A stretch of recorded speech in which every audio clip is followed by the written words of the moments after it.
Salut à tous, on se retrouve sur le plateau de Bureau Oval. Et oui, on est lundi et c'est l'heure de l'émission rugby de la First Team. Les amis, sur ce plateau, on se retrouve évidemment avec l'équipe habituelle, plus un invité, Ben Guillot, qu'on va présenter assez rapidement. Comment vas-tu, Lulu ? Bah ça va, écoute, ça va. Il m'est arrivé quelques galères dans la matinée, mais ça va, on essaye de faire avec. Écoute, T'as perdu un Mac notamment, je crois. j'ai perdu un Mac, ouais. Pas un match, un Mac, c'est encore pire. Je suis très impressionné par Ben. C'est pas parce qu'il est à côté de moi, mais c'est le plus costaud des invités qu'on ait eu, je crois, non, jusqu'à présent. Ça fait plaisir pour Califano. Ouais, mais il est pas costaud, Califano. C'est très bien. Bah, c'est Emeric, comment vas-tu ? Bah, je suis content que tu m'appelles pas Lulu déjà, donc je trouve ça cool. Non, ça va très très bien. Hâte d'en Meumeu. découdre. Meumeu, c'est bien aussi. Ça va. Il est heureux de m'avoir pété mon Mac, regarde, il est content. Et Yann, comment ça va ? Ça va aussi, je continue mon petit tour de France de mes collègues qui jouent dans le sud. J'étais à Nevers ce week-end, en Bourgogne, pour assister à la qualification historique pour les phases finales du club. Donc c'était vraiment cool. Ouais, très bon petit Après week-end. t'être fait Pau quand même, tu te fais Nevers. Voilà, et, je bon, continue. Ils Des t'ont, petites ambiances quand même. Tu vas où Ouais, le ouais. week-end prochain du coup? Non, j'ai rien, je serai à Paris. Tu vas à Newcastle vendredi? Non, Ah, tu vas pas à Newcastle. je vais pas à Bon, Saint James Park. bon, voilà. Et donc, comme je le disais tout à l'heure, Ben Guillot, comment ça va ? Très bien, et toi? C'est Guillot, hein, ça se dit. Guyot. Guyot, bah voilà. Je viens de demander parce que j'aurais fait toute l'émission en prononçant mal ton nom de famille. Alors pour ceux qui ne te connaissent pas, Ben, on va regarder ton CV et les deux équipes en pro pour lesquelles tu as le plus joué, qui sont donc Biarritz et La Rochelle. Biarritz de 2009 à 2014. Et puis tu as tenté une aventure au Stade Rochelet en 2014 où tu as retrouvé notamment Patrice Colazo. Alors, tu as arrêté le rugby pro à 27 ans, ça fait un peu ta particularité, mais c'est un véritable choix que tu as fait parce que tu aurais pu continuer en Pro D2 par exemple. En fait, ce qui s'est passé, c'est que ces années au BO sont très très bien passées et très vite. C'est-à-dire qu'à 20 ans, j'accumulais déjà une trentaine de matchs en top 14 par saison. Et en fait, le club est descendu, je suis parti à La Rochelle et j'ai très peu joué. Pour différentes raisons, un contact avec Patrice Colazo qui a été un petit peu difficile tout au long. Et finalement, en perdant du Pourtant, temps... il a l'air aimant ce garçon. Ah, il est connu pour son sens du contact. En perdant finalement du temps et en passant du temps un peu trop sur le bord du terrain, ben, tu perds un peu de valeur et puis finalement tu te retrouves à ne plus pouvoir trouver grand chose, si ce n'est de la Pro D2 voire de la Fédérale 1. Et à ce moment-là de ma vie, je me suis dit bon, qu'est-ce que je vais faire? J'ai décidé de sortir du rugby pro. J'avais fait des études à côté, j'avais un doctorat à finir, donc j'ai bifurqué et je suis sorti du rugby pro. Ouais.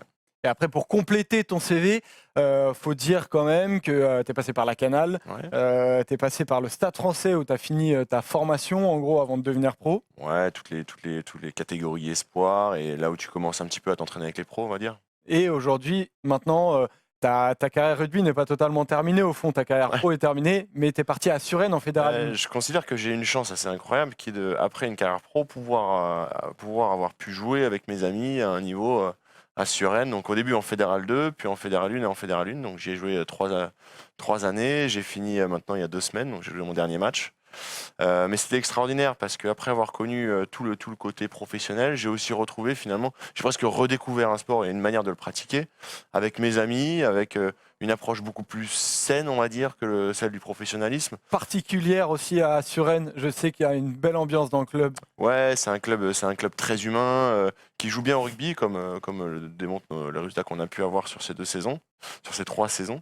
Et c'était génial, ouais, très génial. T'aurais pu nous amener ton casque, hein, on l'aurait fait gagner à toutes les personnes qui nous regardent, ça aurait été Et sympa. écoute, j'ai pas lavé mon dernier casque, donc il Mais sent justement, un peu la justement, mort. faut pas le laver, faut le faire gagner comme ça. À part oui, tomber sur des effectivement. fétichistes un peu morbides, je vois pas trop qui pourrait. Oh, il y en faire a ça. à Suresnes. Il doit bien y avoir un Diarro dans les mecs qui nous regardent. T'as porté un casque toute ta carrière d'ailleurs. J'ai joué beaucoup avec un casque, ouais. Ouais. Pas forcément pour les commotions, plus parce que je m'ouvrais énormément la tête. Ouais. Voilà. C'est une bonne raison. Donc aujourd'hui les gars, on va parler avec Ben de top 14 dans les news, on va parler de Pro D2 dans le focus, on nous a beaucoup demandé dans les commentaires, etc. de parler de Pro D2. Ça tombe bien, il va y avoir les phases finales.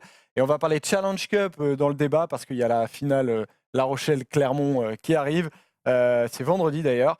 Donc j'espère que vous êtes prêts les amis. On va partir tout de suite pour les news.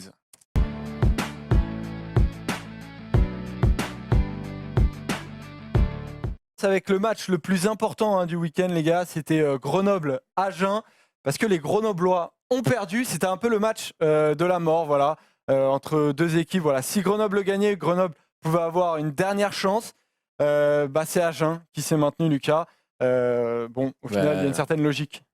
une certaine logique, je dirais pas ça, parce que voir Agen gagner aussi facilement à Grenoble, c'était un peu improbable. Par contre, ils ont sorti le match qu'il fallait, au moment qu'il fallait, pour assurer leur place en top 14, et c'est amplement mérité, avec une défense exceptionnelle de la part d'Agen, qui a encaissé le premier essai rapidement, mais derrière, qui a plus rien laissé passer. Et un Léo Berdeux aussi exceptionnel au pied, qui a eu une réussite fantastique face au poteau. Donc franchement, c'est mérité. Ça fait un peu de peine pour ces Grenoblois qui ont tenté, qui n'ont rien lâché, mais c'est mérité pour Agen, quoi. Et comment, Aymeric, selon toi, depuis plusieurs semaines, Agen a gagné sa bataille à distance? Je pense qu'ils ont remis, le bleu de chauffe et tu les vois, ils sont beaucoup plus constants, ils sont beaucoup plus agressifs en défense. Là, ils font un premier quart d'heure où ils peuvent péter un boulon parce que vraiment ils prennent la marée, ils prennent un essai très vite et ils ont vraiment bien géré leur temps faible. Et après, ils ont géré aussi l'émotion d'un match comme ça. Ils ont fait tomber beaucoup moins de ballons que les Grenoblois et ils ont scoré. Et à partir de là, quand ils ont pris le score, ils leur ont roulé dessus devant, mais les touches, ils ont été impeccables. Et puis même, tu vois, genre, regarde-moi ça fait Ouais. même du ventre glisse. C'est ça qui est beau. C'est Philippe Sella, d'ailleurs. Philippe Sella. Ouais, je sais. C'est quoi C'est Philippe Sella. Ils ont Ouais. trouvé une charnière qui est intéressante aussi, Berdeux-Rubio, qui a été mise en place la semaine dernière. Franchement, c'est une charnière qui vaut le détour et qui a de l'avenir.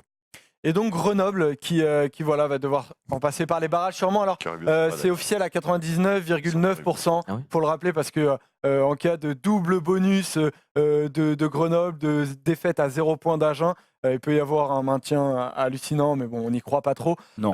Il a manqué quoi, Yam, à Grenoble pour gagner sa bataille à distance? Un peu plus de constance tout au long de la saison, je pense, parce qu'ils ont pas mal paumé de matchs à domicile notamment, et puis à l'extérieur, ouais, ils n'ont pas pris beaucoup de points. Donc comptablement, Du coup, ça fait pas beaucoup de victoires, quoi. Ouais, ça fait pas beaucoup de victoires malheureusement. Donc toujours dans la partie basse du tableau, malheureusement, ils n'ont pas pu sortir la tête de l'eau. J'ai aussi peut-être profondeur d'effectifs. En top 14, on sait qu'il y a les blessures, il y a justement, on en parlera tout à l'heure, mais la Challenge Cup à jouer. Donc il faut avoir quand même un effectif pléthorique pour jouer en top 14. Et ils ont été un peu juste là-dessus, malheureusement, je pense que Grenoble. Par contre, il ne faut pas encore les enterrer. Hein. Ils seront peut-être 13e, mais il y a encore un barrage à jouer contre le finaliste de Pro D2. Donc ils peuvent toujours se Pas maintenir. en sortir comme Ben, on a Puis- l'impression qu'à chaque fois qu'Agen a eu un gros match à jouer, Agen l'a gagné en fait. Ouais, c'est assez drôle. Je sais pas si Ray Giorgio a une partie, vraiment une responsabilité importante là-dedans, mais c'est vrai qu'ils ont fait preuve vraiment d'un énorme caractère sur les matchs importants et justement là où ça aurait pu basculer du mauvais côté pour eux. Comme l'année dernière. Ouais, c'est ça. Ils arrivent à se retrouver et c'est marrant parce qu'ils ont quand même eu pas mal de départs, de joueurs un peu emblématiques, des jeunes qui avaient vraiment fait toute leur formation. Je pense à Herbani ou d'autres. Et finalement, ils arrivent à se retrouver quand même cette saison et produire des grosses performances sur les matchs cruciaux. Tant mieux pour eux. Donc voilà, et on en parlera tout à l'heure de Grenoble, du futur possible adversaire en barrage. Ils connaissent les Voilà, barrages, Grenoble. qui viennent de Pro D2. De quoi? Ils connaissent les barrages, Grenoble. Ouais, ils connaissent les Ils sont barrages. montés comme ça. Donc, Ils connaissent l'ascenseur aussi, donc bon, va falloir. Ouais. On va suivre ça. L'autre résultat important, l'autre match qui a été très suivi, évidemment, c'était le derby parisien. Donc le Racing qui recevait cette fois le Stade Français, sachant que le Stade Français avait perdu à Jean-Bouin au match aller. Le Racing là a pris une sacrée gifle en fait, Lucas. Ouais, c'est très étonnant. Moi, j'étais très étonné de ce résultat-là parce que je voyais pas le Racing s'incliner à domicile, sachant que le Stade français était pas très bien cette saison, quoi. Ils alternaient le bon et le moins bon. Après, ils ont montré une fois de plus leur force à l'extérieur, parce qu'ils ont gagné des matchs quand même à Castres, là au Stade français, là au Racing, c'est pas, faut le faire. Mais c'est une belle victoire du Stade français et ça inverse un peu la tendance sur ce derby parisien depuis quelques saisons maintenant. On en parlait la semaine dernière. Le Racing avait pris un peu la main dessus sportivement. Là, on voit que le Stade français n'est pas mort. Paris, c'est difficilement compréhensible, analysable, Yam, quand même là. Bah, effectivement, on sait plus trop quoi dire parce que ils perdent beaucoup à la maison, mais ils vont gagner des points à l'extérieur, des matchs qu'on dirait plutôt improbables mais là, à gagner. Mais je pense c'était que, incroyable. sauf si t'es supporter, tu paries pas sur eux. Bah oui, non, c'est. Impossible. Mais toi qui aimes bien le rose, par exemple, on dira pas pour qui t'es, mais toi qui aimes bien le rose, Mais en fait, tu vois, c'est après, impossible de se sentir. C'est impossible, mais en fait, il y a une particularité au Stade français, c'est que dès qu'ils sont au pied du mur, on a l'impression qu'ils sont capables de miracles. Ça, c'est pas nouveau nouveau. dire. Ils ont vécu une semaine assez délicate avec les différentes sorties des joueurs, des présidents. Ils sont pour moi en réellement crise interne sur, voilà, encore une fois, des anciens joueurs qui avaient vraiment une énorme légitimité, qui sont de plus en plus mis de côté. Et finalement, sur ces matchs comme ça, ils arrivent à se retrouver, à sortir justement ces grosses performances, notamment dans l'enceinte du Racing, qui est le Racing qui avait besoin de points. Non, c'est assez surprenant. C'est même énervant, moi, je trouve, en fait. Parce que, Frustrant. ouais, tu te dis, ils sont capables de faire ça. À quel moment ils laissent passer la saison? ouais, C'est un peu ça du qui est gâchis. énervant. Ouais, Ils c'est font un- un début de c'est saison qui est dingue. C'est un peu du gâchis, c'est Les vrai. défaites à domicile en fin de saison. Ouais, bien sûr. C'est un peu à l'image de ce top 14 cette année, quoi. Il y a eu des résultats improbables à chaque journée, hein. C'est le top 14 cette saison, c'est ça. Franchement, je pense que les parieurs, ils ont perdu beaucoup d'argent cette année Ouais. parce que Et d'autres ont pu en gagner. et d'autres ont pu en gagner.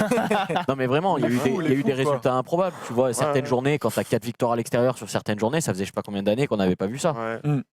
Et donc, alors l'annonce qui a été faite par le propriétaire Hans-Peter Wild avant le match même, en disant qu'il avait prolongé d'une saison Heineke Meyer. Une C'est seule D'une seule saison seule saison où en fait il y avait une saison croyais que c'était en plus. 2021 plus une année en option. Il a Ok, débloqué l'année en option plus il a Donc ça rajouté leur renvoie une- jusqu'en voilà. 2022, c'est ça? Voilà, donc il a prolongé là clairement jusqu'en 2022. En fait, est-ce que comment tu perçois cette prolongation, Lucas? Ben, c'est pas plus mal dans le sens où il veut garder le même moule, quoi. Il veut conserver le même truc. Je pense que c'est bien pour le développement du club de conserver les mêmes têtes et d'avancer avec. Parce que si tu chamboules les têtes chaque saison, ça va pas forcément le faire. Maintenant, on en discutait la semaine dernière. Je suis pas non plus persuadé qu'Heineke Meyer soit la meilleure personne pour le Stade français. Mais lui, il croit en Heineke Meyer. Il va encore réinjecter 100 plaques sur les 5 années à venir. Donc, tu vois qu'il croit en ce Tu peux club. t'enfiler un peu pour ton Et- bac. Ouais, j'aimerais bien. Franchement, si tu peux aller négocier pour moi. Non, donc c'est bien. Tu vois le mec qui s'investit, même si c'est pas le truc, c'est pas son truc, le rugby à la base ou quoi, comme on disait. Tu vois le mec qui s'investit et qui veut garder les têtes avec lui. C'est pas le mec Et- qui s'investit, c'est le mec qui s'investit le plus par rapport à tous les autres. Quand il parle d'un investissement de 100 millions, c'est 20 millions par an. C'est le budget de je certaines pense- Sa équipes. communication, je t'en pense penses quoi? Il a été très c'est sec dans son annonce. catastrophique. Je trouve vraiment que c'est à la fois violent, ça ne correspond pas forcément à l'environnement dans lequel il se trouve. C'est très drôle. Est-ce qu'on aurait pu entendre Didier Lacroix dire ça? Est-ce qu'on aurait entendu Vincent Merlin dire ça? Est-ce qu'on aurait entendu Moed Altrad, Moed Altrad, il le dit, Jackie Lorenzetti, Non, mais il le dit. exactement, Mourad c'est Boujela justement le ça. dit. Et aujourd'hui, on a quand même deux catégories de présidents. Il y a ceux qui ont joué, qui font partie du milieu, et ceux qui font pas partie du milieu, très simplement. Et que ceux qui ne font pas partie du milieu, ils ont ce genre de communication, qui sont potentiellement la communication de l'entreprise, etc. Mais bon, n'importe qui aujourd'hui qui fait partie du rugby, a un moment de recul quand tu entends ça. C'est très particulier. C'est ouais. Après, ça Ah ouais, ça veut pas ça. dire forcément que ça marche pas non plus. Hein. Tu vois, Toulon, Mourad Ça Boujela, peut- il a eu ce discours-là, il ça a peut gagné 3 marcher. Coupes d'Europe de suite, quoi. Non, C'est- je pense pas que Tu vois, Mourad c'est Boudjal ait eu ce genre de mots aussi pas dur. autant que ça, mais Sachant c'est un que- peu le même style Sachant de que, joueur. ce qu'il disait, il l'orientait directement à des joueurs avec qui il y a eu des échanges, etc. Je pense qu'il y a vraiment quelque chose. Après, savoir si ça va fonctionner pas, j'en sais rien du tout. Instaurer du professionnalisme et de la dureté dans le sport et dans le rugby, pourquoi pas? Maintenant, le faire de cette manière-là, Donc, je voilà. trouve ça un petit peu périlleux. Donc voilà, on va quand même aller rapidement sur les résultats. Aymeric, t'inquiète, tu vas avoir tout C'est juste- le temps de parler, mais c'est des news. Là, on est parti sur je suis un d'accord, débat mais Stade français. Là, moi, je voulais juste dire un petit truc. Les arbitres, à un moment donné, mettaient des rouges quand il y a des Ah oui, plaquages. c'est quoi. vrai, le plaquage renversé. Là, c'était juste rouge hyper important de se dire que. met Sanchez sur la Vous avez tête. vu Sanchez qui met les bras et genre sous prétexte qu'ils mettent Donc les voilà. bras, ça je trouve ça un peu scandaleux. Genre, c'est quoi le message envoyé aux joueurs? Devenez tétraplégique, il y aura un rouge en face. Enfin, tu vois, ça c'était scandaleux. je Donc trouve. voilà. voulais juste Pour le la dire. suite, on va découvrir le classement parce que voilà, il y a une vraie bagarre maintenant pour savoir qui terminera Ah, ça a tout relancé. troisième, notamment parce que le Loup semble avoir une longueur d'avance. Le Stade Rochelais, Castres et le Racing semblent en gros dans une course à 3 pour aller chercher cette 4e place. Yann, selon toi, qui est le mieux placé et est-ce que le Loup a sécurisé? Oui, très clairement. Il faudra qu'on revoie les calendriers respectifs. Mais oui, Lyon, ils ont fait un gros pas ce week-end en éliminant, pour moi, ou écartant Bordeaux. Donc, non, ils sont très bien partis. La Rochelle, je crois, qu'il y a un calendrier favorable. La Rochelle, ils vont au Loup. Donc, Donc, non, mais après. Castres aussi, ça va Ouais, être mais La compliqué, Rochelle il me reçoit semble, Bordeaux sur la dernière journée, donc tu peux te dire Voilà. que déjà celle-là normalement. est dans la Il y a le poche. Après, on est calendrier sûr de déjà rien. du Loup pour voir si oui ou non ils ont sécurité leur 2e place parce qu'il va y avoir Moi, le Loup, c'est bon. La Rochelle la semaine prochaine. Ben, est-ce que ça va être le match tournant? Je pense que pour eux, définitivement. On parlait du Racing à côté. Le Racing se déplace 2 fois chez les petits, entre guillemets. Je suis pas sûr que ce soit le cas de La Rochelle. Et en l'occurrence, Loup-La Rochelle, c'est le match pour moi de bascule. Donc après, il va y avoir évidemment le calendrier de La Rochelle. Aymeric, est-ce que pour toi, ils peuvent la conserver, cette 4e place, qui est synonyme, on le rappelle, de demi-finale à domicile, barrage à domicile? Moi, je pense qu'ils vont, ils vont rester dans le 6, La Rochelle. Je pense qu'il n'y aura pas de problème avec ça. Parce que l'UBB, le dernier match, s'ils le gagnent, celui-là, c'est bon. Ouais. C'est acté. Parce que là, comme tu as une confrontation Stade Français qui va jouer à Montpellier, je pense que Montpellier, ils vont les ouvrir. Parce qu'ils ont fait un exploit là, mais ils vont pas réitérer, j'y crois pas, même s'ils y croient. Et même Montpellier, il faut qu'ils créent l'exploit à Clermont sur la dernière journée. Donc je pense que tout va se jouer à la dernière journée, tu vois. Mais quand tu vas avoir... il faut que Montpellier mette 5 points et, et La Rochelle, avec une seule victoire, ils vont rester dans le 6, quoi. C'est Castres, il faut pas qu'ils se cassent la gueule, quoi. Après, le classement, qui va à Agen et qui reçoit Toulon. Le classement des qualifiés ne devrait pas trop bouger, c'est à savoir qui jouera le barrage à domicile plus que qui va se qualifier, parce que je pense que pour moi c'est assez joué là, ça ne devrait pas bouger que ça, mais est-ce que après c'est toujours avantageux de jouer le quart de finale à domicile, à savoir qui le fera. Donc voilà, on va bientôt terminer les news. Avant de les terminer, on se regarde les résultats de cette 24e journée. Parce que notamment il y a eu un carton, victoire. Le carton du Stade Toulousain contre Pau, 83 points, 13 essais, Yam, monstrueux quoi. Enfin, ouais, franchement, des essais de 80 mètres avec passe dans le dos, aveugle. On s'est vraiment régalé, c'était du super rugby. Et ça fait vraiment plaisir de voir un top 14 comme ça. Trop peu souvent malheureusement, mais en tout cas là ce week-end les Toulousains ils nous ont vraiment régalé. Donc voilà pour cette 24e journée de top 14, pardon. Il reste donc 2 journées pour savoir qui seront les Suisses. Les Suisses, pas qui sont les Suisses, qui seront les 6. Et nous, on passe au focus. C'est parti.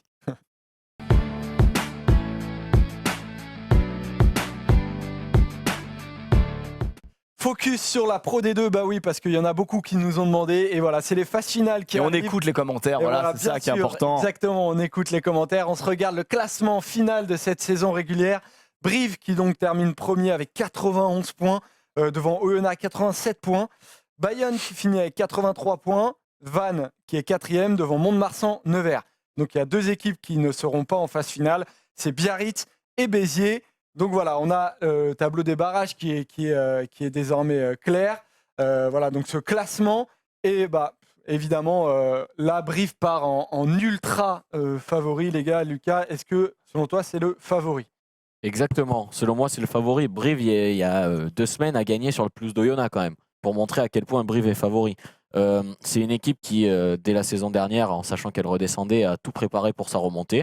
Elle a réussi jusque-là. Maintenant, elle va jouer une demi-finale à domicile contre Mont-de-Marsan ou Vannes, qui ne sont pas, même si c'est des grosses équipes, mais qui ne sont pas les plus grosses équipes du moment. Donc Brive devrait s'assurer une place en finale, et derrière, après, c'est une écurie qui a sa place en top 14 largement. Brive, selon toi, favori Pas ultra favori, parce que là, on l'a vu contre Bayonne, ça se joue à pas grand-chose. Je pense que les Bayonnais, moi j'aimerais bien voir un Brive-Bayonne en finale, ça pourrait être un énorme match, même si je pense que ce serait un peu tôt pour la jeunesse bayonnaise, qui joue bien, mais de remonter tout de suite en top 14. Après, c'est une défaite sur les 7 derniers matchs, Brive, donc tu vois, c'est la forme du moment. Vannes, c'est une défaite dans les 8 derniers matchs. Oui, mais Vannes, ça va se déplacer à Brive si ça passe en demi. Le match à domicile à Amédée Domenech, ils avaient pris 60 grains la dernière fois. Mais on sait donc on a Brive qui a l'air d'être un mastodonte quoi, avec un 15 impressionnant. Voilà, il y a des personnalités monstrueuses. On a la composition du dernier match contre Bayonne justement. Yam, intouchable Brive ou pas? Intouchable, on peut jamais dire ça, mais en tout cas ils ont l'expérience, ils ont le vécu. C'est une équipe qui a beaucoup d'expérience, donc forcément oui, ils sont. Moi je les mettrais au-dessus des autres, forcément. Après attention quand même à Oyonnax, qui ont des sensibilités, qui ont aussi connu une descente, qui ont des joueurs de haut niveau, Ben Botica par exemple. Donc bon, sur un match, tout est possible en rugby. Mais en tout cas, je les vois sans problème aller en finale. Regarde, tu regardes ça, tu as la moitié de l'équipe, voire le 3/4, c'est des mecs qui ont joué en top 14 récemment, ou même un international comme Bamba, Axel Muller qui était très très bon en top 14, Marquez qui connaît bien ce niveau, Giorgadze, Maré en 3e ligne, c'est pareil. Oui, et puis sur le banc aussi, il y a du beau monde, du Arnaud Mignardi, du Saïd Iresh. Du Saïd Iresh qui est le capitaine briviste de base, là tu as Wakani Burotu qui est là aussi. C'est une équipe qui a sa place en top 14. Pardon ? Tu les vois se faire bouger ou pas du tout? Difficilement. Très difficilement. C'est une belle équipe. Ils ont fait beaucoup de constance cette année. Non, ça va être. Je pense qu'ils partent favoris. Après, tu peux dire que sur une finale, tout est jouable sur un match, mais Brive ne laissera rien au hasard, même sur un match comme une finale. Et donc, l'équipe qui est un peu surprise voilà, de ces phases finales, c'est Vannes, d'autant plus qu'ils vont recevoir à la Rabine leur barrage. Yam, là, on est sur un projet qui marche, quoi, incroyable. Ouais, petit à petit, step by step, les Bretons, ils ont construit en fait ce projet depuis plusieurs années, depuis la Fédérale 2 même, et on voit qu'ils investissent intelligemment dans certains joueurs, dans des infrastructures, ils se modernisent, et c'est très très intéressant, et c'est mérité en fait. Il n'y a pas de surprise non Brive, plus. mais voilà, il y a donc Vannes et Brive. On se dit que Vannes est-ce que Vannes a sa place en fait? Moi, j'adore ce club. J'adore ce club. Oui, tu m'en Pourquoi ? parlais avant l'émission. Parce qu'ils ont une vision un peu plus long terme, assez humaine. Ils s'appuient sur les gens, les entraîneurs, etc. Et finalement, bout à bout, comme ça, ils grossissent, ils grandissent, en respectant finalement la logique de l'optimisation de la performance, de tous les outils qui sont à disposition. Moi, j'avais vu un peu le côté en interne, et c'était particulièrement intéressant ce qu'ils mettaient en place. Et ce qui est très intéressant ici, c'est que ça se paye sur le terrain, et que finalement, ils sont récompensés de tous les efforts qu'ils ont faits, et de ce développement comme ça, sans faire des grandes déclarations, sans parler d'argent systématiquement, etc. Mais ça fonctionne, parce que sur le terrain, ils jouent au rugby, et ils jouent bien au rugby. On a une vidéo notamment de la Rabine, parce qu'il y a une ambiance dans ce club, Lucas. Il y a une ambiance dans ce club, et ça va être très important de jouer ce match à domicile pour Vannes, qui a déjà battu Mont-de-Marsan à domicile il y a quelques semaines. Là, Ils savent comment faire. là, ils viennent de les battre. Ils viennent de battre Mont-de-Marsan. Voilà. Ils viennent juste de les battre, et un match assez serré en fait, plus que le score le montre. Et donc vous avez vu, il y a Nevers aussi qui est l'autre. C'est historique aussi, mais on s'y attendait un peu plus. Oui, parce que là, du coup, c'est pas le même projet dans le sens où il y a beaucoup plus de fonds qui sont injectés de la part du président de Nevers. Et donc là, on veut monter et brûler les étapes, je dirais, et très rapidement. Nevers, ça fait 2 ans qu'ils sont en Pro D2. L'année dernière, ils se maintiennent, mais très facilement. Là, ils sont direct dans les 6. Et l'objectif, c'était de monter dès cette année. Il y a un recrutement qui est assez intéressant et important. Donc oui, Nevers, c'est déjà plus calculé, plus projeté, on va dire. Même si ils ont eu un coup de mou là depuis un mois en enchaînant les défaites. Ils étaient dans les 3 premières places, premiers de Pro D2, puis ils ont craqué, ils ont enchaîné les défaites. Là, avec un peu de chance quand même, ils arrivent à se qualifier parce qu'ils étaient à la lutte avec Béziers qui a fait un très très mauvais match à Bourg-en-Bresse. Mais non, après ils sont dans les 6, c'était leur objectif. Maintenant, ça va être compliqué d'aller gagner et à Bayonne et à Oyonnax pour après choper Brive en finale. Quoi. On voit Xavier Péméja, effectivement. Nevers, donc, qui ira à Bayonne. Aller à Jean Daugé, c'est pas. C'est toujours compliqué. Faut y aller, quoi. Daugé, Bon courage. Et donc la dernière équipe, c'est Mont-de-Marsan. Régularité incroyable, Ben. Ouais, c'est drôle, c'est quoi? Ils sont à 5 demi-finales d'affilée, c'est assez fou. C'est un club, encore une fois, qui ne voit pas trop grand, mais qui arrive à se projeter sur les années comme ça. Il leur manque quoi pour passer quand même un cap? Un logo déjà. Très simple. Non mais il leur manque quoi? Je vais te répondre, il leur manque de l'argent. Parce qu'après il faut recruter des joueurs plus gros, etc. Mais ça n'empêche que en gardant et en respectant leur logique, etc. Et en s'appuyant sur les gens, je pense à des mecs comme Julien Tastet, comme Yann Bretous, et finalement c'est des gens qui sont là depuis le début, qui incarnent ce club et qui leur garantissent justement un fonctionnement à travers les années. Même s'il y a des joueurs qui viennent et qui repartent, finalement ils ont ce noyau et ce socle de joueurs qui est extrêmement important. Et ça fonctionne. Ils sont capables de faire des recrutements très intelligents. Nicolas Garot, qu'on connaît bien aussi, qui vient du Stade Français. Voilà, il est plus très jeune, mais ça a été un jeune en tout cas, mort de faim, qui avait envie de prouver et qui est un des tauliers maintenant. Il joue presque tous les matchs, donc ça fait plaisir. Et donc, dans ces dernières journées de Pro D2, il y a Biarritz notamment qui ne s'est pas qualifié. Béziers aussi, voilà, c'est les deux malheureux. Mais il y a quand même eu une belle fête à Biarritz parce que c'est la fin d'un cycle, Ben. Ouais, effectivement, pas mal d'arrêts. Je crois que c'est 16 joueurs qui quittent le club. Je pense à mon ami Charles Jiménez qui on lui a annoncé assez tardivement le fait qu'il ne ferait pas sa dernière année de contrat au club. C'est un club qui, effectivement, me touchera toujours. C'est dommage, hein, ils payent leur inconstance cet hiver avec des défaites qui n'auraient jamais dû arriver. Après, encore une fois, le club est en pleine mutation, changement de président, changement de direction, pas mal d'arrivées de joueurs, pas mal de départs, aussi une génération un peu vieillissante. Ils perdent leurs excellents joueurs, Maxime Lucu et d'autres. Bon, à voir. Je suis assez impatient de voir ce que va donner le BO dans les années à venir.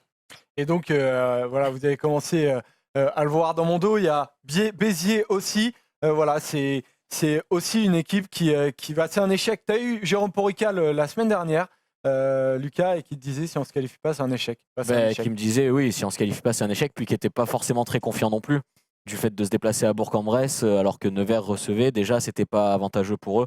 Et ben voilà, ils ne se sont pas qualifiés. C'est clairement un échec pour eux parce que leur but, c'était. Entre eux, ils s'étaient fixés comme rendez-vous la 3e ou la 4e place pour jouer le barrage à domicile. Au final, quand tu vois que tu es 7e, alors que ton but c'est 3-4, mais tu n'es même pas qualifié dans les 6, c'est vraiment un échec. Après, c'est une Pro D2 tellement dense, C'est ça. tellement compacte. Et Jérôme me le disait, il a rarement vu ça en Pro D2, des étages aussi serrés, que ce soit devant ou que ce soit pour le maintien. Ah ouais. Pour le maintien, 60 points.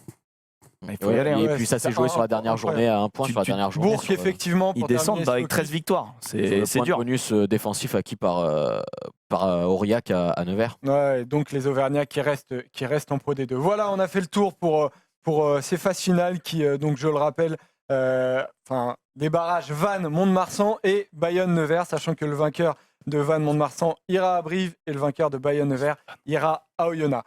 Voilà. C'est terminé pour la Pro D2, on passe au débat. C'est parti les amis.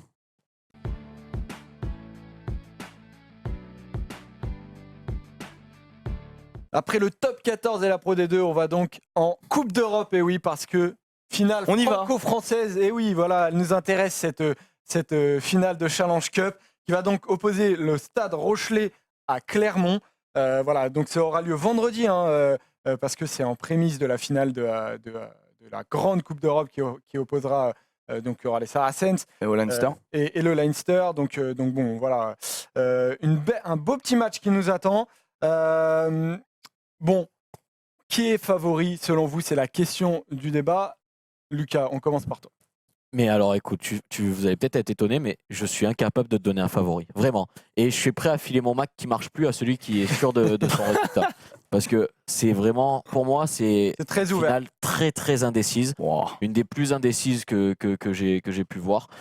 Je suis vraiment incapable de te dire qui va remporter cette rencontre, quoi. Alors, est-ce que quelqu'un a une idée moi aussi. Malgré toute la sympathie que j'ai pour les Rochelais, et je trouve que ce club est assez extraordinaire et ils arrivent encore dans les années après année à développer quand même un jeu assez intéressant, Clermont a quand même franchi un cap d'un point de vue de la dureté de son jeu. J'avais une discussion il y a quelques semaines avec Krim, mon fils, là, après le match de Clermont, il me dit Clermont, ça fait très très mal. Et vraiment, il dit, à la 60e, il me dit j'étais éclaté, quoi. Et je pense que sur un match comme ça, vraiment, ils vont réussir à mettre en place un peu cette machine. Et ça va être pour moi assez difficile pour les Rochelais, malgré le jeu, malgré tout, de réussir à inverser la tendance. D'autant plus que les Rochelais, je les ai trouvés cette année un petit peu plus en difficulté sur le pack d'avant, sur vraiment le jeu d'avant et la puissance qu'ils ont pu développer par rapport aux années qui viennent de s'écouler. Donc petite préférence pour... Après La Rochelle, ça commence à revenir bien en forme. Ils ont eu des difficultés, je suis d'accord avec toi, sur le début de première partie de saison. Là, deuxième partie de saison, c'est vraiment une machine qui a roulé ils ont sur commencé ses adversaires. une saison sans manager. Voilà, donc et là ça va beaucoup mieux avec des retours qui arrivent petit à petit, parce qu'il y avait beaucoup de blessés. Toujours des joueurs moteurs. Et tu vois que ça envoie quand même 70 pions à Pau. Toulouse en a mis 83, La Rochelle 70, quoi. Tu vois, c'est pas toutes les équipes non plus qui a mis autant de pions à Pau. Ça reste aussi solide sur son jeu debout avec les trois quarts, qui était une marque de fabrique du temps de Colazo, qui le reste et qui revient, même si on l'a moins vu au début de saison, maintenant c'est en train de revenir, ce jeu debout fait de passe après contact. Et Clermont connaît vraiment des trous d'air, alors on en parlera peut-être plus tard, mais connaît vraiment des trous d'air à exploiter dans ces matchs. Clermont ou La Rochelle, Yam? Clermont aussi, je vais rejoindre Ben parce que franchement c'est impressionnant ce qu'ils font. Il y a un joueur qui s'appelle PC Liato. Franchement, il roule sur tout le monde, c'est impressionnant. Donc s'ils sont en forme, je sais qu'il y a le syndrome final, mais moi je les vois... Il y a le syndrome de la finale perdue quand même, clairement, il y a un truc. Mais sinon, honnêtement, quand tu prends tous les éléments, Clermont est pour moi favori en tout cas. Ouais. Pour moi aussi, ils sont largement favoris. Déjà, ils sont qualifiés. La Rochelle, c'est pas le cas. Ils doivent avoir le barrage en tête. Et Clermont aussi, c'était leur objectif affiché dès le début de la saison. Oui, parce qu'ils ont un parcours, les Clermontois, qui est impressionnant, même dans cette challenge. Ils ont dit, voilà, c'est ça, on va jouer à la Challenge Cup, on va la jouer pour la gagner. Et ils arrivent en finale, et c'est un rouleau compresseur. Et Para, il y a 2 journées, je sais plus, juste après leur demi-finale, a dit, d'abord, il faut qu'on se rassure en championnat faut qu'on assure notre qualification pour les demi-finales. Et après, sera venu le temps de penser à la finale. Pour le moment, tout se déroule comme sur des roulettes pour eux. Dans le jeu. Ils ne sont pas rassurés dans le jeu. Ils sont peut-être rassurés sur la qualification en demi-finale, mais dans le jeu, ils sont loin d'être rassurés. Ils ont une gestion des temps faibles qui est catastrophique à Clermont.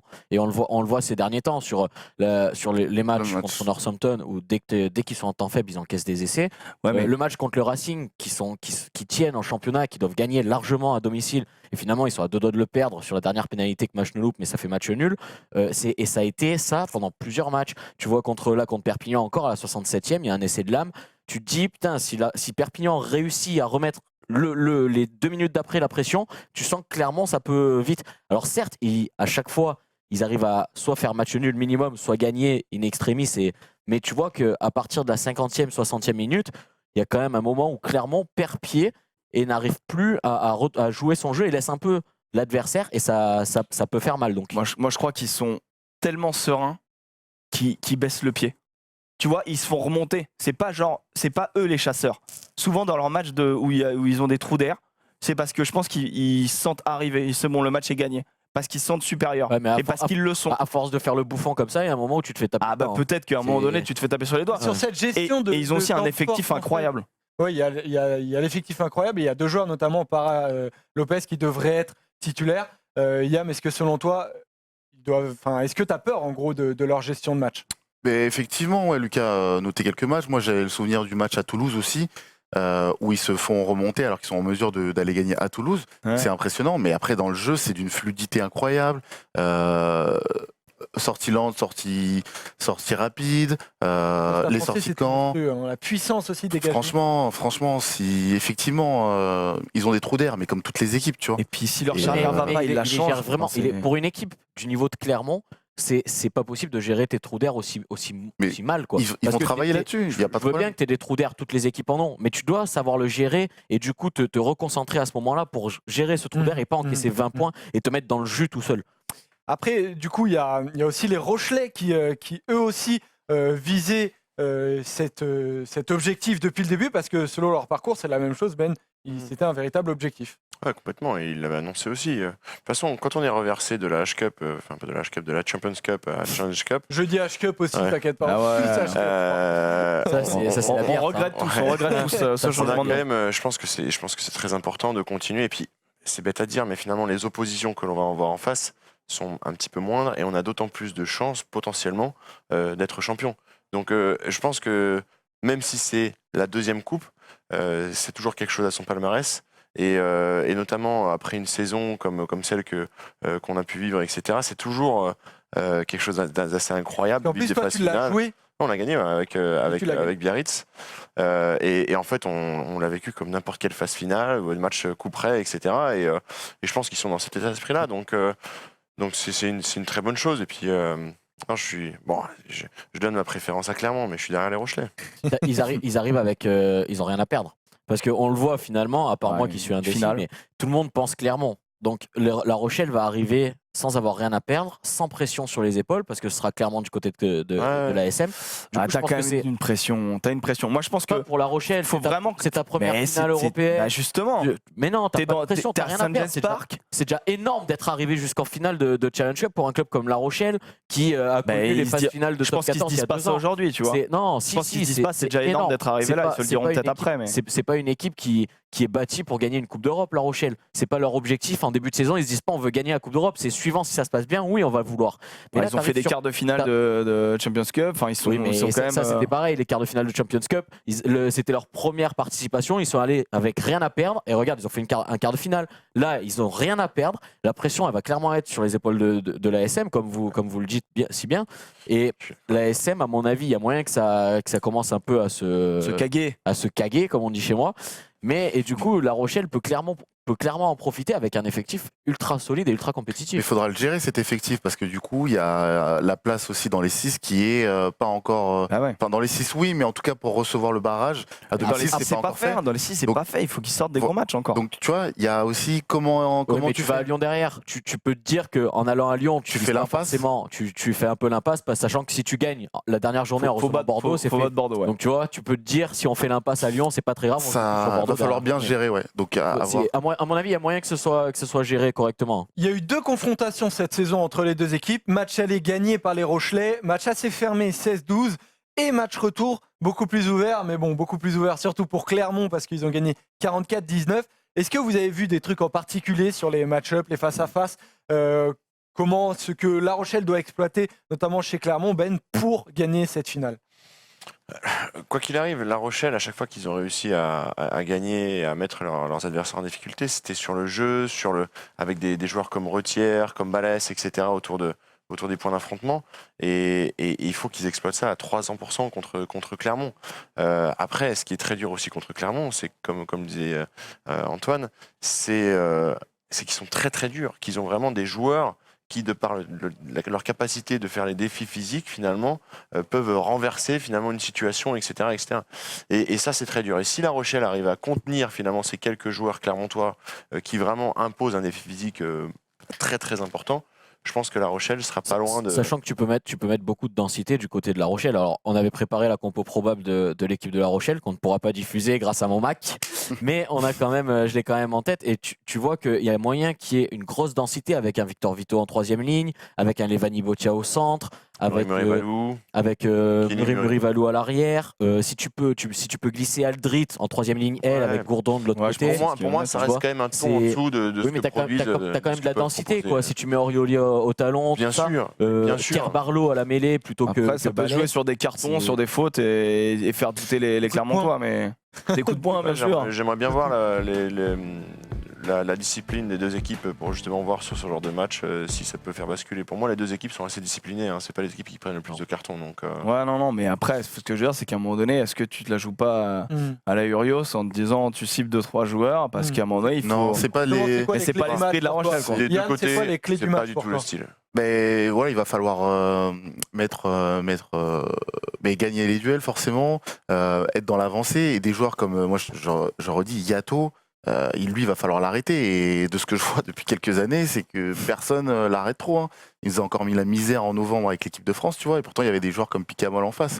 Tu vois, ils ont Fritzli aussi, alors on ne sait pas s'il va revenir parce qu'il avait pris des commotions, mais Il sera pas là, Fritzli. Il sera alors pas. en face t'as Vito, Aldrit, Gourdon, pas de problème, mais de l'autre côté aussi t'as Yato, Concorier, Normalement, donc ça devrait faire Yato, Chouli et Lapendrie. Ituria. Normalement, Vamaina et Gedrasiak ou Timani en 2e ligne. Tu Para parlais- Lopez à la charnière. Tu parlais du défi physique, côté Clermontois, il y en a aussi sans problème. Oui. Donc, Après, derrière aussi, clairement, c'est solide parce qu'il devrait y avoir un Moala ou Nakalevu avec Fofana au centre. Et Raka sur l'aile et Penaud sur l'autre aile. Donc on connaît les capacités de Penaud maintenant en tant qu'ailier. Comme disait Benoît, ça me semble un ton au-dessus Clermont en fait. Ouais, je pense Après, que tu tout prends est possible, poste par mais- poste, ouais, je pense qu'ils Ouais. sont juste au-dessus, quoi. Et C'est puis possible. il va y avoir en plus cette ambiance incroyable dans St. James Park. On a une photo de ce stade qui donc est de Newcastle, à l'équipe de Première Ligue. Franchement, là, on va avoir un duel de public aussi parce que c'est 2 publics très Qui se très déplacent connus. beaucoup, ouais. Ben. Qui se déplacent beaucoup. Une énorme 80 000 ferveur. places. Une énorme ferveur. C'est presque un peu dommage que ce soit pas en France. Après, j'imagine que pour les supporters, c'est toujours un énorme voyage, très sympa de se retrouver en Angleterre pour vivre ce genre de moment. D'autant plus que je pense qu'il va y avoir des supporters locaux. Donc non, c'est extraordinaire. Quelle enceinte. Ouais, ça va être. Ouais. Ça va être on va suivre ça avec. Ce qui me rend triste, excitation, quand même, les gars. c'est tous ces mecs qui vont faire le voyage et qui vont pas voir une seule minute du match parce qu'ils seront ronds, quoi. Ça, on le connaît, ça, mais Bon, tu sais, le vendredi soir, en général, les mecs arrivent dans la journée, donc ça laisse quand même une marge. je vais te dire, C'est- en c'est Angleterre, pas à comme partir le- de 17h, tu peux être bleu. Hein, donc- Ouais, mais bon, c'est pas le match du samedi quand t'es arrivé le vendredi soir et que t'es déjà. Tu vois, Donc voilà pour cette finale Clermont-La Rochelle. Dites-nous dans les commentaires si vous voyez plus La Rochelle ou Clermont gagner cette finale, les gars. Quant à nous, ça va être ton moment, Yam. Prépare-toi parce que c'est l'heure du Yam Explique. C'est parti.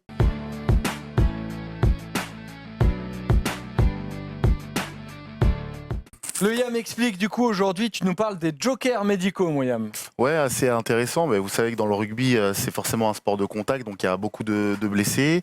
Et donc depuis quelques années, on a mis en place, enfin la Ligue a mis en place une règle qui permet aux clubs de se renforcer quand un des joueurs de l'effectif est blessé. Donc il y a quelques règles évidemment pour qu'on puisse en bénéficier, notamment que la blessure du joueur soit forcément 3 mois minimum ou plus. C'est 2 joueurs supplémentaires par saison et ça peut être par contre tout le long de l'année. Donc pas forcément hors période transfert, quoi. Enfin, si forcément hors période transfert, pardon. Et par contre, forcément, on s'aperçoit qu'il y a eu des dérives, notamment que certains jeunes joueurs ont été signés pro, blessés, pour permettre de faire venir d'autres joueurs.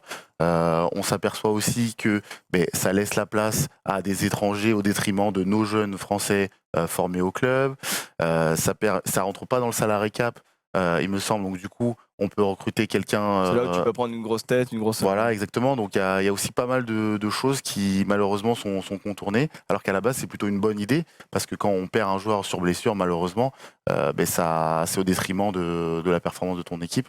Mais du coup, ça a été au fil des années un peu détourné à mon goût. Et Benoît va nous en parler aussi, mais En fait, c'est une conséquence directe du besoin de résultats des clubs en top 14. C'est-à-dire que on a permis à des clubs qui ont un effectif bien établi avec une forme de profondeur, du jour au lendemain, parce qu'un de leurs joueurs, potentiellement cadre, est blessé, de ne pas faire appel à des joueurs qui sont au sein du club, potentiellement des jeunes ou des joueurs qui ont un peu moins joué, mais de faire appel directement à des gens qui viennent de l'extérieur. Et en fait, ça a une conséquence énorme. Moi, je sais, quand j'ai commencé à jouer au BO, c'est parce que Emmanuel Aradaki était blessé, parce que Magnus Lund s'était cassé la gueule en scooter, et que Samu Vaafolo avait le tendon d'Achille qui sifflait un petit peu. Et ça a été mon opportunité. Et c'est là que j'ai commencé à enchaîner des matchs, à acquérir de l'expérience. Et en fait, directement, ces Joker Manico qui sont, pour la majorité, des joueurs étrangers, parce qu'en fait, de par le décalage des saisons qui existent, eux arrivent pendant leurs vacances, etc., sont libres. Finalement, c'est une opportunité pour eux, on s'appuie là-dessus, mais finalement, c'est juste du temps de jeu en moins d'un joueur du centre de formation, potentiellement à moins de 20 ans, qui a fait une Coupe du Monde l'année précédente, qui va finalement se retrouver à aller jouer en Pro D2 et essayer de gagner du temps de jeu, alors qu'il pourrait l'avoir directement au meilleur niveau, auprès des meilleurs joueurs. Et ça, pour moi, c'est catastrophique. Après, j'ai quelques souvenirs de jokers médicaux français, mais ils sont rares. C'est par exemple Méric qui a été à Toulouse la saison dernière, mais parce qu'il jouait pas du tout à Toulon, donc il n'y avait aucune chance. Et cette année, le Racing qui a voulu prendre Eplisson et Trinduc en joker médical. Mais c'est pareil, les clubs, ils veulent pas lâcher leurs joueurs. Et Dan Carter. Oui, mais Dan Carter, c'était la troisième solution, parce que les 2 premiers Français n'étaient pas lâchés par leur club. Il y a aussi autre chose, c'est que ce phénomène de joker médical, finalement, il est en train de se ralentir. Réellement, on le voit, je pense que les chiffres nous confirmeraient ça, mais il y a de moins en moins de jokers médicaux étrangers. Et c'est une très bonne chose, parce que de plus en plus, de par la politique de GIF et la contrainte qui est mise au club, finalement, ils se rendent bien compte qu'à un moment donné, il faut faire en interne. Il faut investir sur les jeunes joueurs. Il faut que les mecs viennent, qu'ils fassent toutes les sections amateurs. Et comme ça, un jour peut-être, ils pourront intégrer mais ça prend du temps, en fait. Ça ne passe pas du jour au lendemain. Effectivement, si on prend un Dan Carter qui vient après 10 saisons de Super Rugby en top 14, évidemment qu'il sera bon du jour au lendemain, c'est normal. Pour un jeune joueur de 20 ans, c'est un peu plus compliqué. Il faut apprendre à commencer à perdre, à accepter, repartir, faire des erreurs. Et finalement, ce truc-là, c'est qu'aujourd'hui, en top 14, on ne permet pas aux jeunes joueurs de faire des erreurs. On ne prend pas le temps. Parce que finalement, on est tellement dans une vision à très court terme où il faut se maintenir, où il faut avoir 3 points de plus que finalement, c'est très très difficile. De plus en plus quand même. Il y a quelques joueurs cette saison qui ont eu l'opportunité de jouer, qui n'ont pas forcément été très bons sur leur première rencontre, mais qui ont continué et qui maintenant ont prouvé leur valeur. Grâce à quel club? Grâce au Stade français, grâce à Toulon. Grâce à Toulouse. Grâce à Toulouse. Et c'est génial. Et justement, et ces clubs-là, qui en plus réussissent d'un point de vue sportif, commencent à montrer un petit peu l'exemple sur cette politique des jeunes et d'intégration des jeunes.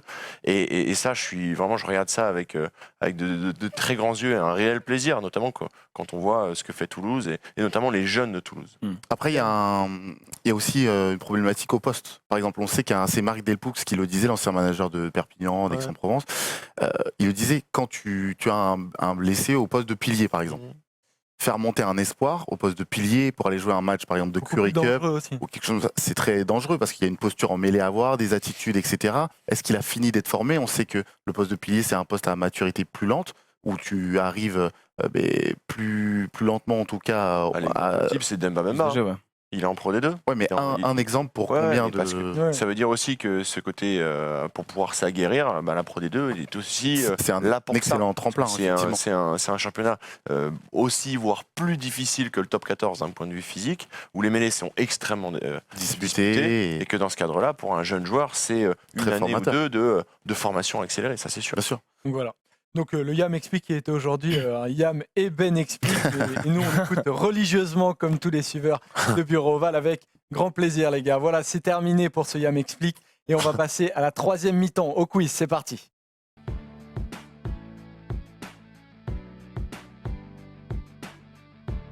Là, ils se demandent pendant le générique si oui ou non ils sont prêts, mais bien sûr qu'ils sont prêts. Ils sont toujours prêts pour le quiz, ça je le sais bien. Alors, on rappelle quand même, Ben, tu es avec Lucas, et donc vous êtes contre nos amis Iam et Bien Emery, sûr. J'ai un Mac à rembourser. Hein. La Dream Team. qui sont bourrés, qui sont bourrés. Je t'ai Ils pas sont dit, je suis un chauds, ancien joueur. Hein, j'ai Qu'est-ce dit. qu'il nous a dit hein Pas moi, en tout cas. Donc c'est toi qui es KO, J'ai mec. dit ça. Donc il y a 4 qui est. Voilà, donc on cache en gros des visages et vous devez le trouver le plus rapidement possible, Ben. Qu'est-ce qu'il a gagné? Il y a plein Le plaisir, de, la plein victoire. de plaisir. Une poignée de main Voilà, du. vous pouvez parier des trucs entre vous si, D'accord. si vous êtes Du chaud. respect, surtout. En fait, c'est surtout qu'est-ce qu'il y a à perdre, tu vois, c'est l'honneur, Voilà, essentiellement. c'est ça. Après, moi, j'ai vu le maillot de Christophe Furios à côté de moi. Là. Non, c'est ça. Ouais, c'est ça. Casse un pied. Ouais, De Christophe date, Furios. hein. J'ai dit, je serais bien rentré à la maison avec. Mais bon, On va demander à Ben. Je dis notre ça. donc on peut y aller, les amis. Erwan, Thomas pour la première. Jason Eaton, C'est Eaton. sûr. Il a dit, c'est sûr. Je crois l'avoir entendu. Il a Bon, pas dit à Eaton, droite qu'à gauche. Attends, est-ce que tu prends le début ou la fin? En fait, Si tu prends le début, il est là. sincèrement, je sais pas pourquoi je me suis attendu à ce qu'il y a un buzzer en fait, donc il faut le dire directement. C'est bon, Après, il a fout une Eaton. torgnole, mais bon. Je Bon, regarde allez, trop Burger Quiz. point pour vous, les gars. Parce que Antoine c'est l'invité, hein. Parce que, Eh oui, bah oui, franchement, c'est invité, on va pas non, lui mais refuser ça. Parce que j'ai pas la VAR, moi. Je pas. Voilà. Je peux pas, désolé. Brock James. Brock James. Ah ouais, c'est sur les partout. mitaines. J'en ai mis des, Bien j'en ai vu, mis bien des vu. rapides. je sais que Les vous allez mitaines, être trop chaud. facile. Trop facile les mitaines. Un partout. Antoine, tu peux y aller pour la suivante. Talagré. Vous l'avez dit en même temps. Le nom. Ah, t'as dit Tala. Ouais, c'est vrai. Vous l'avez dit en même temps. Bon, allez, un Bravo. partout. Donc 2-2. Vous savez que j'ai eu du mal. Enfin, je l'ai pas reconnu. parce J'ai qu'il fait a la les même cheveux coupe longs. que toi en fait. Ouais, il a les cheveux courts là. Ouais. 2 Ouais. Ou Ouais, Lucas, non, on fait quoi? 2-2, pardon. 2-2. Sanchez. Voilà, non, c'est ceux qui arrivent. Bon, bah voilà. Plisson. Le dernier, c'est pas Plisson. Ah, Daguin. Voilà. Daguin, c'est bon là. Non, personne ne l'a. Personne ne l'a. Non, personne Ah, ne c'est l'a. beaucoup plus difficile. Il n'y a pas de cheveux, il n'y a pas de Ouais. barbe. Rien. Personne Il ne n'y a l'a. pas de tatouage. ouais, J'aime les c'est tatouages, chaud, je connais bien. Donc il y a 2-2, mais vous savez quoi? C'est très bien.